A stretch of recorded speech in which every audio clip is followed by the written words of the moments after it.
Tonight, we spoke about really understanding your child and what to do when the child doesn't seem to want you to understand them. So we are going to now discuss a central theme from last week's Torah portion, which is the story of Yitchok wanting to bless Eisav. And God, obviously, God runs the world. This was God's plan, blessing Yaakov instead. And just to take that in and try to make it personal and applicable to us, obviously, there's so many levels of explanation on what exactly was going on and what exactly was Yitzchak's vision of Eisav. And I could give you myriads of answers from thinking he was maybe Yitzchak viewed him as or not maybe, according to one commentator, Yitzchak viewed him as person, not very learned, not very sophisticated in his spirituality, not very refined, but, trying.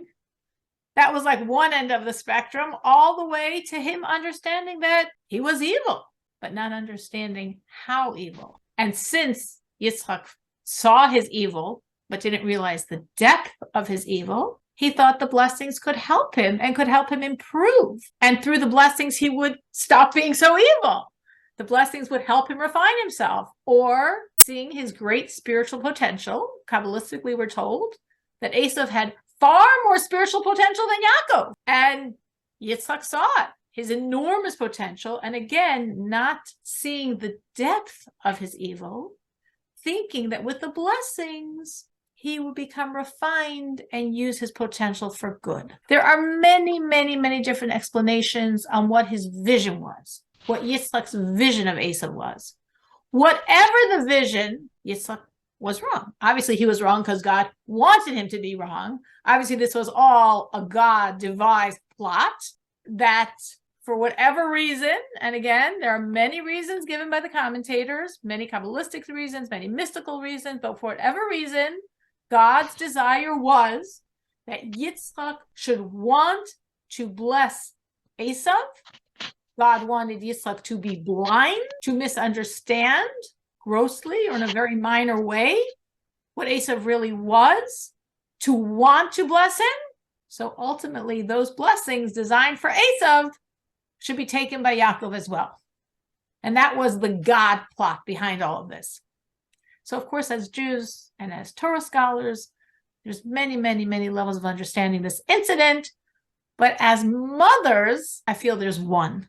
The takeaway that I felt very strongly when I was thinking what would be the best topic to discuss from the Torah portion is we can't be blind. We need to truly understand our children, our child, each child.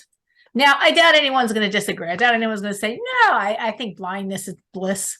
And it's probably better to be blind than have to deal with this. So obviously, we all know that. And the question is how? How to understand your child. So that's some of the things I wanted to unpack tonight with hopefully great input, is how to understand the child. So as I wrote on the chat, the learning tonight is for the immediate miraculous recovery of Henya, Bas, Deborah, Bracha, Deborah. All our learning should go in her merit beyond whatever else our learning will accomplish. The foundation of understanding your child, I would assume, this is my thoughts. Anyone can feel free to disagree with me. I'm open. I was envisioning the foundation of understanding your child is listening to your child. And to listen to the child, we need to talk to the child. But as we're talking, much more important than our talking is listening, is really, really hearing what they're saying and the empty spaces, what they're not saying. And sort of like in a shidduch reference call, it's not what they say, it's how they say it. It's the pauses, it's the intonations. That's what we really are listening for. So to do that, which again, I'm sure we all agree, is we have to make time for the child. We have to make time for each child, which is challenging based on your reality and your child's reality. You might have time, but they don't have time. So based on both realities, is this a child who lives at home or not? A child who wants to talk to you on the phone or not? A child who will call you or who you need to call them. I know some others say, well, I'm not going to do that. I definitely do that. I have a very precise list of all my children that I need to call them, and I do. And a time when you can listen and they can talk. I just mentioned that now, and this is something I do, and thank God I have a number of children. So it's not every one of my children, and some of my children, they call me quite frequently. And some of my children, I want to make sure I speak to them regularly, and I have it on my calendar. This day, this child, this day, this child, this day, this child. The ones, yeah, Al, you do too? Was that a yes? I don't know. I didn't say anything. Did I? I don't know. I thought I saw something there. I'm going to ask other people what they do. There was a time when each week I focused on a different child who was the need of the moment. I don't do that now, but I did it and it was good then. I mean, then it was more when my children were all at home. So you could focus on one child every single day of the week. Now, when most of them are away from home, it's a little bit different scenario. But as I said, I have children I call weekly. I have children that call me regularly, weekly, or multiple times in the week, but that's not enough. It's not enough to say I call or they call or we talk. You have to remember to listen. Listen to what the child's saying, listen to what the child's not saying, listen to what sounds different than usual, listen to the mood, listen to where the child is, listen to where the child wants to be, and very importantly, to gain the trust that you can help him grow from one place to another. Because if you have that trust, then they'll talk to you. I always think that finding the time and prioritizing the time is challenging. Like, of course, I know it's my vision of myself as that great mother, but then there's the reality of everything else going on in my life. So for me, I have to really put it on my schedule. It's the only way anything gets done. So it's literally on my schedule, time and the child and what I'm going to do. And that's how it works in my life. Another great way to understand your child, and this is really works for children that are at home, is to see him with his friends. Seeing friends is a wonderful way to understand your child, seeing who the friends are, seeing how he interacts with the friends. It's a great eye opener sometimes. And to really gain the benefits of that, and this, of course, only really works for a child who lives at home, is make your home inviting. So his friends, whatever age they are going to hang out at your house. Some people say, I don't want my house to be the hangout. It's a wonderful thing if your house is a hangout. You have the best finger on the pulse of what's really going on if your house is the hangout. Does anyone do this? Does anyone deliberately try to make their house the hangout, or it just happens to be that their house is the hangout, so it works anyway? My house is not the hangout, but someone gave me great advice on that same topic.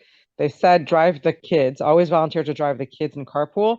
And when you're driving your kids with their friends, just be quiet and let them yap and listen, and then you'll find out everything that's going on. That's such smart advice. Wow, I'm so glad you shared that. So I used to do that. I would just drive them around and be quiet and listen to what they have to say. That is really smart. You are absolutely right. It is easier than your house being the hangout, and you are literally in the same room as them. And if you're really quiet, they stop realizing you're there. That's beautiful. Yeah, Al, did you ever find out any important information that way? In kindergarten, the kids were talking about how their parents had separate beds and they didn't know why they had two beds. I thought that was funny. That's actually insightful that, okay, children are watching, children are observing, children are seeing. They see so much more than we realize. Yeah. And they see it and they note it and they wonder about it. So that actually was good information for you to realize what's ticking in their brain. Very good information. Anyone else makes their house a party house, drives their kids carpool all the time, does something else and sees it works or doesn't? Yeah, we always try to make our house the house, and we have one kid who would never bring his friends here, and I would always say, bring them over. We love to have them. We love to see them. We love to see who you're hanging with, and he never really did, except for one time. We were like, wow, okay. this is very nice. Like bring them over more often. And so every kid is different, every kid. And some children don't have a big circle of friends. And some children are embarrassed of their homes or their parents. Actually, all children are embarrassed of their homes and their parents to a certain degree. As some children, somebody else in the group is like, has dibs on that, and they're not going to start up. So you're right. It could be the child doesn't want, it could be in the group dynamics it doesn't work. It could be there isn't a group dynamics. And that's okay too. I was actually just talking to one of my children recently. I said, if you have one or two good friends, you're fine. You don't need to have 35 good friends. You don't need to have 5 good friends. You have one good friend, that's okay. You have 2 good friends, that's amazing. As long as you're comfortable with everyone else, you don't have to have, you don't have to have that type of social lives, especially if it's not happening. It's okay. It's totally okay. So sometimes also that's a reason why they're not coming to your house. There's not a group to come. But that's nice that you realized it and you made the effort, and you were one of those mothers that said, here's the nosh. We've got the goods. Come, enjoy. It's good also, besides the awareness, which is a piece I was saying, it's also nice for the child. It gives the child a security and a sense of confidence in himself that his house is the happening house. Another nice way to connect and understand your child is to make time to be with the child alone, which again, depending on your reality and your children's reality, could be very simple, could be very challenging. To make time in the house, and even more special, again, depending on the age and stage of your child, to make times when you're going on errands and take one child, to go out with one child to 7-Eleven, to the park, to the mall. If you, Baruch Hashem, have more than one child, you have to figure it out, how you balance it. What's the rotation? Is there an order in your head that the kids don't know, but you do, and you're very conscious of it? Or the greatest need of the moment, or the one you have the energy for now. And sometimes you're not going to have energy for anyone. And that's okay. I would say if you are trying to do this, and you don't have to, but if you're and some people don't want to, but if you're trying to do this, I would say if 50% of the time you try to push yourself to take a child with you, you can give yourself a pass 50% of the time if you need to go somewhere by yourself. Because sometimes it just makes things more draining and more difficult and more challenging, and it's okay not to do it. But it's so nice for the children. Again, this works more this obviously only works when your children live at home. So in my situation now, it's not very relevant. I have my 12-year-old, who I say is my only child. It's amazing you can have an only child after so many children. But her and Beryl, who's 9, is in a different situation. So she gets all the attention. I mean, besides whatever Beryl gets, in the house, out of the house. I'm always taking her places. It's a different situation. But when I had a number of children in the house, it really was something that was very meaningful.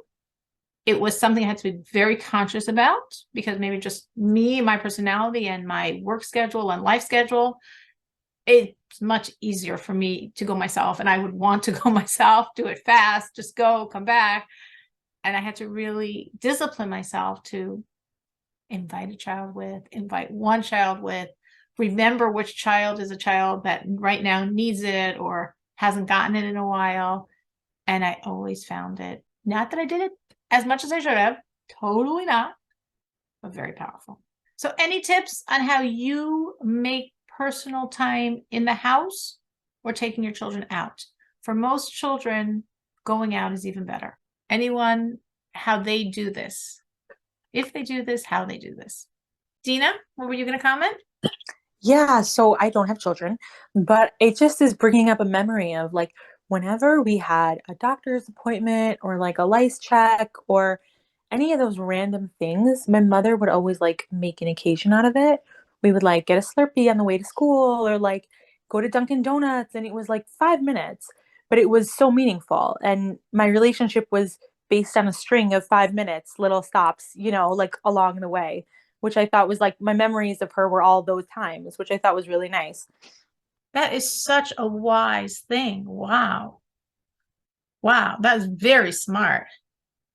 Very smart. And you're right. It's just adding a few minutes to the trip.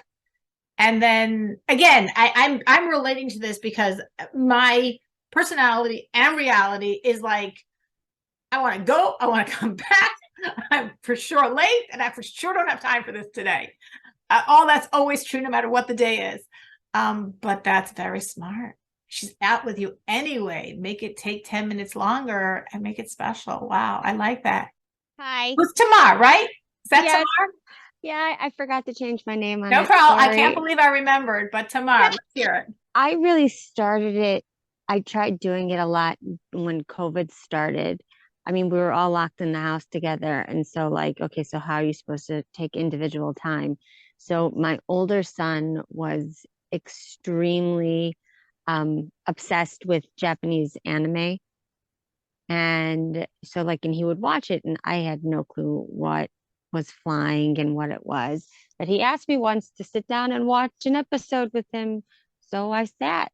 It turned out I ended up liking it, but like we kind of connected. You bonded over it. We bonded over it, and it became like a thing. And like, and then my other son, he liked watch it. There's a show called Forged in Fire, which they take metal and they make it into like ancient weapons and armory and stuff like that. So he's like, oh, Mommy, this is so cool. Sit down and watch with me. Oh, okay, sure, fine. Turned out it was very interesting. And so like we bonded over that. And I mean, it's really carried over. My younger son also, like, he'll do that. And sometimes like I found like they sometimes don't necessarily just want me to talk. They just want to be with you and for you to do something that they're interested in and to be a part of. And like, and I found that really helped build a connection with my children.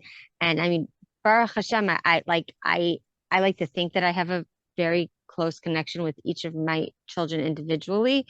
But I think it was because I made the effort of trying to be proactive in what they were interested in, even if I really had no interest. But because they saw that, then they wanted to spend more time with me and felt, oh, maybe Mommy's kind of cool. Maybe I can like, Wow. I can relate to her. And I mean, yeah. So and now like also like you said, like, if it's running to Target or to Walmart or to Sarah's tent, like, oh, Mommy, could I come with and buy rugelach? Sure. Like, great. And, then you just sit and then they'll like start opening up and talking to you because they feel like they have an open line of communication. Exactly. It's so interesting what you're saying about watching those shows, because I had something very similar with two of my children. I never sat and watched anything with them. We didn't get that far, but they would talk and talk and talk to me. And like you said, zero interest. I have sub-zero interest in their interests and, what they're seeing online and what they're interested in and their passions. But boy, do I look interested, and I listen and I take the time and I don't do anything else. And I exactly as you said. Yeah. And it's not the content of the conversation. The conversation is not on a high level at all. Trust me. But it's the bonding. It's the building this sense of Mommy cares about my little stuff that they honestly know is little stuff ultimately, and definitely, not what I probably am interested in. But Mommy's caring about it anyway. So they know Mommy's caring about it because it's important to me. And she's interested and she's going to question and she's going to remember and she's going to comment. And we're going to carry this over all the episodes in the series or whatever, because it's important to me. And you're right. That's the message. It's not the subject. That's the message. I care because you care about it. And then there's a connection. And then they do feel much safer opening up and talking about the things you do want to hear, which they're only going to say because they know you care. Anyone else? So we got great from Dina, from Tamar. Anyone else has something they do that they've seen work or haven't seen work, but they tried it? Like Miriam said before, every child is different. It's just like, I remember child number, I don't remember what, someone gave me one of those, like I guess for like a year-old child, they sit in the middle and they're surrounded by a circle of things, those big chairs, like toy chairs. And it was the first time I ever got it.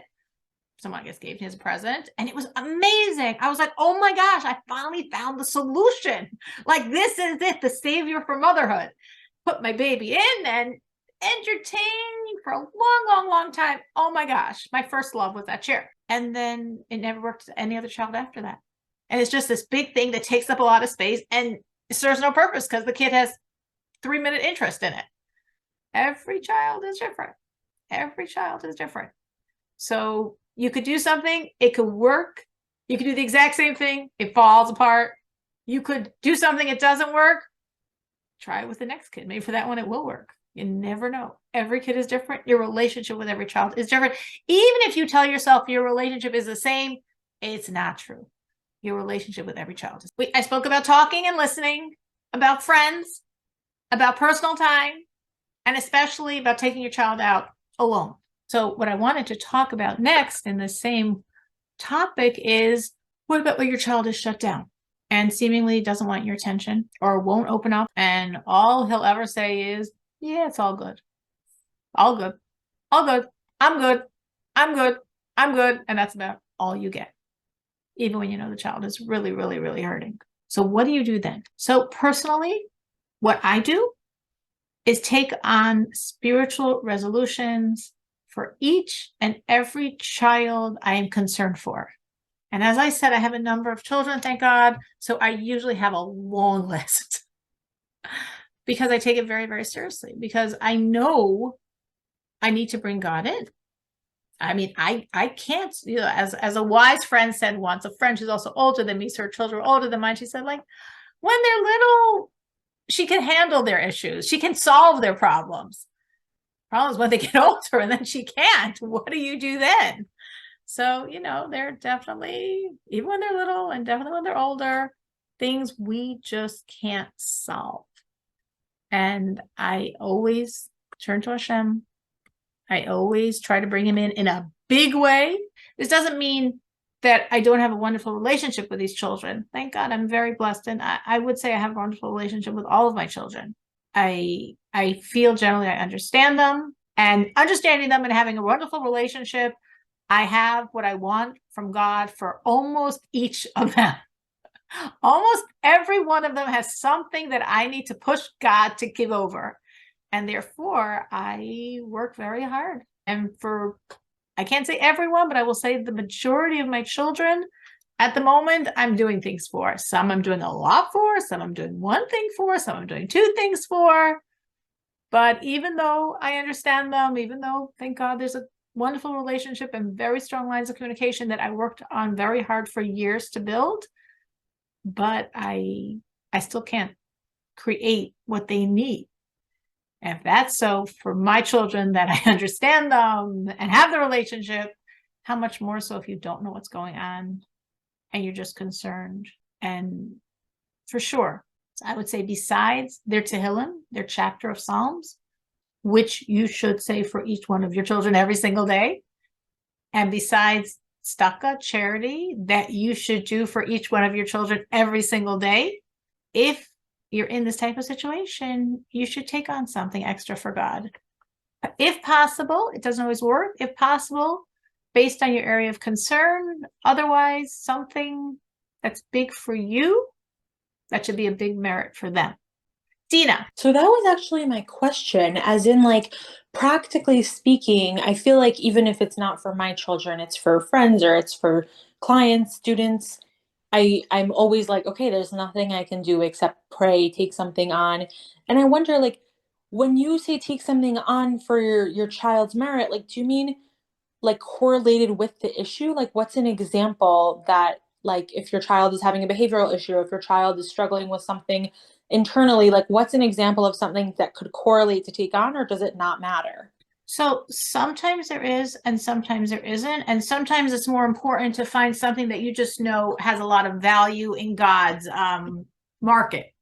So for example, if you have a child who doesn't listen to authority, maybe they don't listen to God's authority, maybe they don't listen to man's authority, and maybe they don't listen to both, I could take on, for example, really extra hard nullifying myself and being open to other opinions and accepting other opinions instead of my own, and really, really working on that as a means of God helping that this child should also open up and accept other things and listen to other voices besides their own, etc.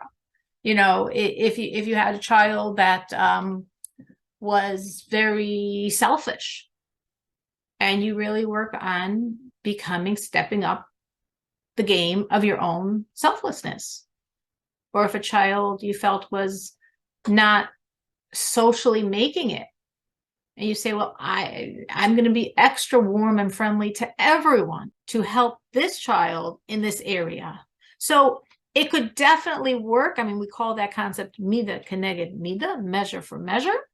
And definitely when someone is struggling, the first go-to, besides obviously I think it's nothing to do with struggling. I think you should say their chapter of Tehillim, which is the chapter of their age, correlating actually to what we would call +1, but it's really their real age. And charity for tzedakah for every one of your children every day is just like bringing down the daily protection, the daily blessings that make life work. And then when you're concerned, and as I said, I have a lot of children, and thank God they're wonderful, and thank God they're fine, but I'm a mother, so I've got a lot of concerns. Every child, you know, I want them to succeed here. I want it to be easier here. I want them not to have this issue here. I'm a mother, obviously. These are my children. I try for that mida keneged mida correlation. What is the issue, and how can I correct myself in that matter, or do something to put more energy in that issue, to strengthen that issue? And sometimes I just don't do that because I feel maybe it's more important for God for me to really do this thing that's really hard for me, and I really don't want to do it, and I really don't want to do it. But for my child, I'll do it. You know, it's very hard to say, like with children, oh, and then you see right away it worked. I mean, sometimes you have those miraculous turnarounds. As I said, I've seen a lot over my years as a mother, so I can say sometimes I've seen that. And of course, a lot of times it's a little shift and a little shift and a little shift in the right direction. And you have to celebrate all those little shifts. So I was thinking to myself today, well, talk about Dove Bear, my special needs 9-year-old. And I'm like, well, I think toilet training is getting better. I've only been doing it for 6 years, but I do think we're actually like moving. And his speech is clearer. I've definitely noticed his vocabulary is expanding and it's somewhat clearer. And this was my big win. Lately, he's in this stage of insisting that all the lights be open. And then if we're leaving a room, I close the light and he opens the light. Like, am I really going to waste my energy fighting on it? So it just was like one of those futile points. Try to close it when he doesn't notice. And then he runs a rack to check if you closed it and he opens it. And maybe like 2 days ago or 3 days ago, I said to him, I said, you know, Dove Beryl, when we leave a room, we close a light. And then when we come back in the room, we can open it. And he was like, oh.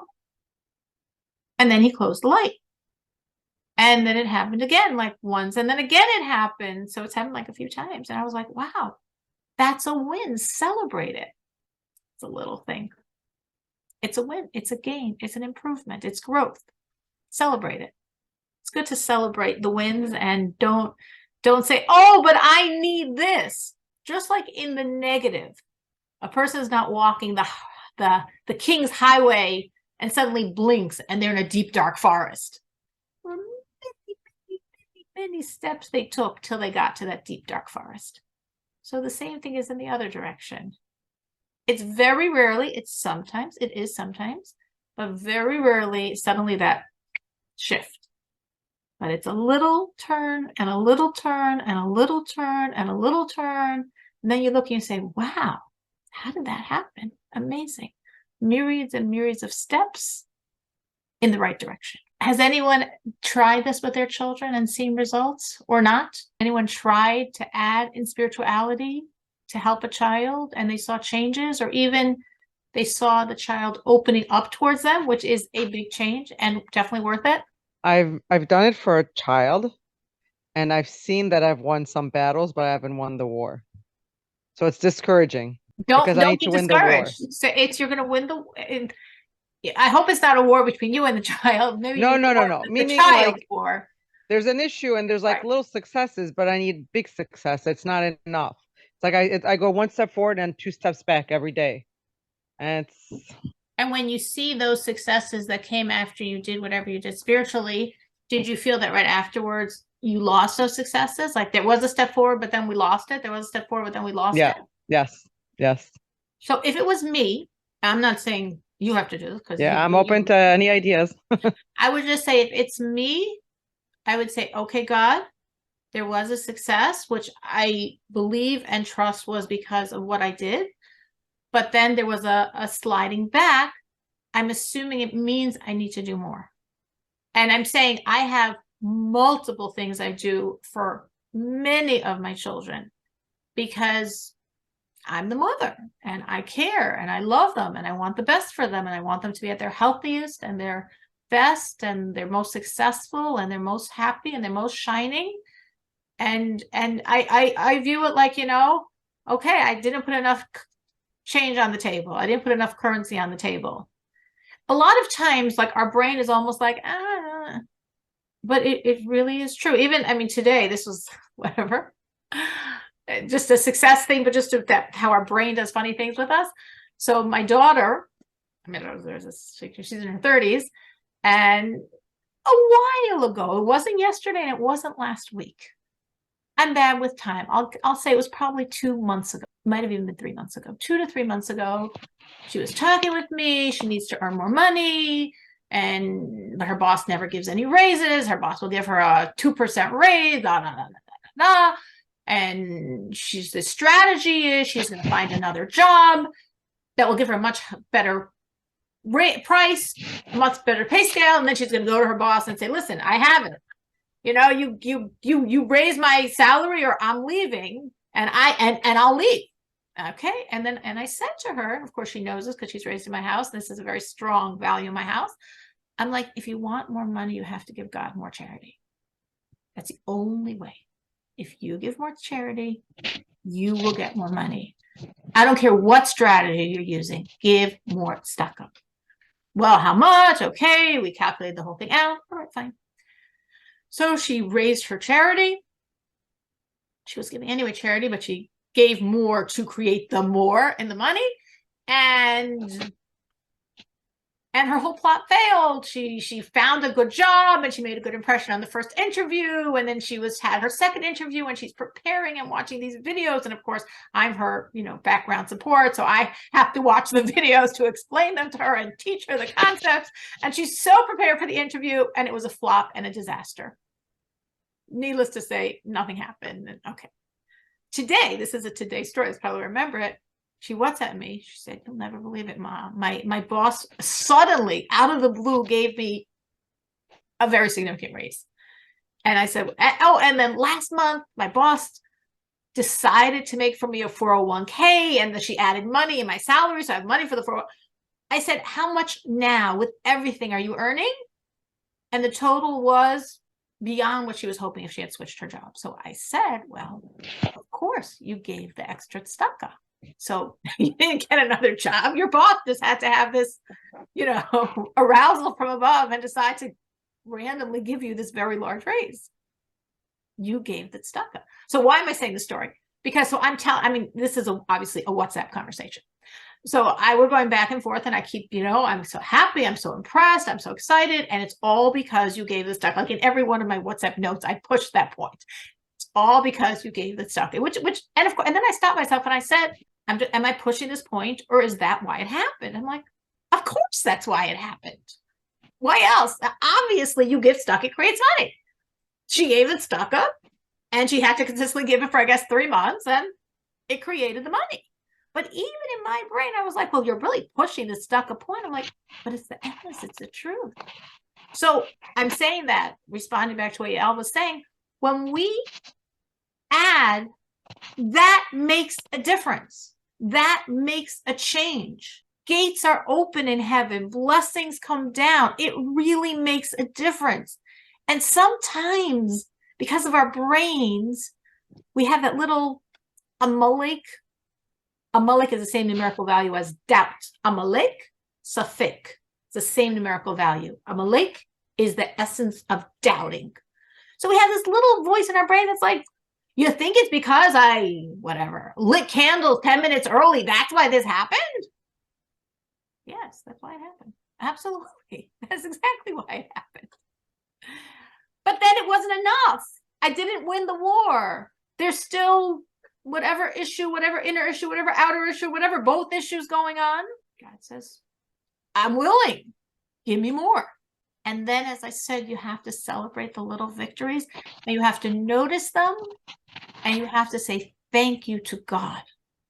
Meaning there's like I'm saying happened with my son, obviously very different concepts, but like his toilet training is getting better. I celebrated and I thanked God for that. I gave God the credit, not my 6 years of work. He listened and closed the light. I celebrated that. It's been very annoying for the past few months. And I thanked God. Something shifted in him. That was a very obvious change in the situation, which means in his development, something's shifting. I thanked God. I was grateful that there's a maturation here.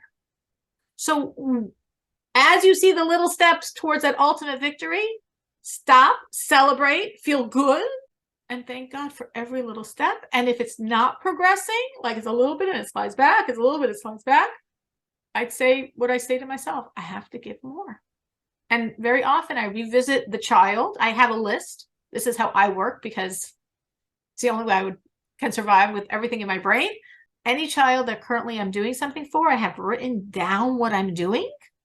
I review that list nightly so I don't forget what I'm doing. And if I see something's not progressing, I ask myself, so do I need to do more? Well, we're saying celebrate, we're saying thank God, and we're saying if need be, do more. That's all on the spiritual plane. On the physical plane, if the child just shuts down and acts like they have no interest in you or your attention, which isn't really what I was talking about. That's, thank God, not my issue. Maybe it was years ago. That's not where I'm holding now. But don't worry. If your child acts like they have no interest in you, exactly as Tamar said, don't worry, they do. They absolutely are interested. Keep offering. Keep calling weekly, even if, God forbid, they don't answer your calls.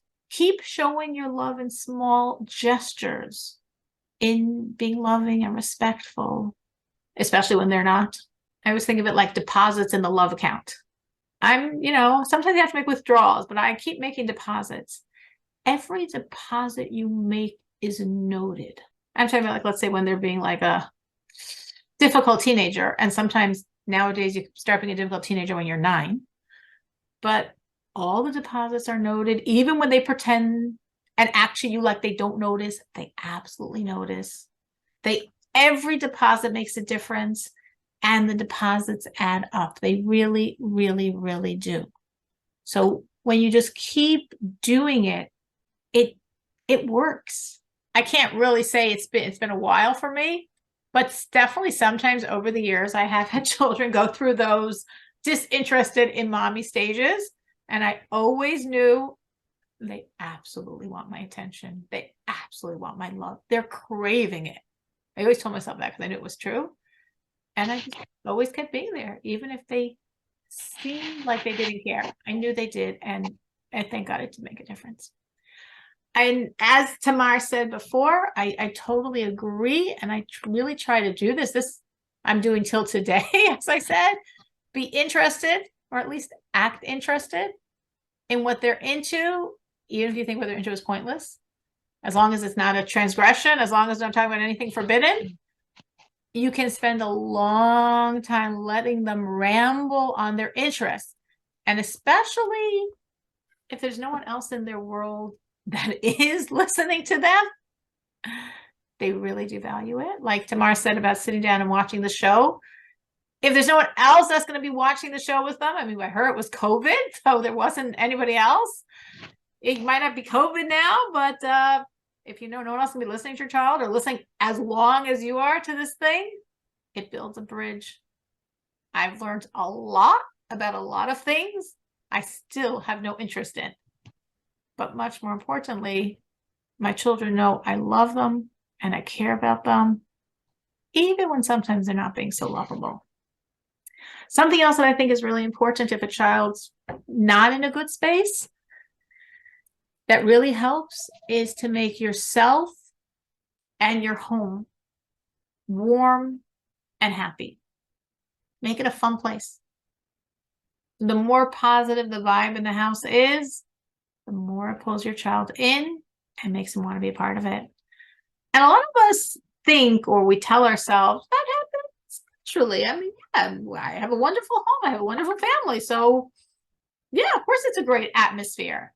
Well, sometimes it does happen naturally. And sometimes it comes with a lot of focus and a lot of work. And sometimes it's the little details, like making foods that you know are going to make your children happy, music in the background that's upbeat and positive music, not like some of the other stuff that sometimes gets played. It really makes a difference. And you have to be focused. Like, let's say me, the last thing I want is more noise in my life. So, you know, why in the world would I put on music? I never put on music. But if I wanted to make the atmosphere happy, music is a great tool. The right music is a great tool. So but I have to think about it. I have to be focused, because on my own, I would not go there. I wouldn't even think about it. But it helps. Anyway.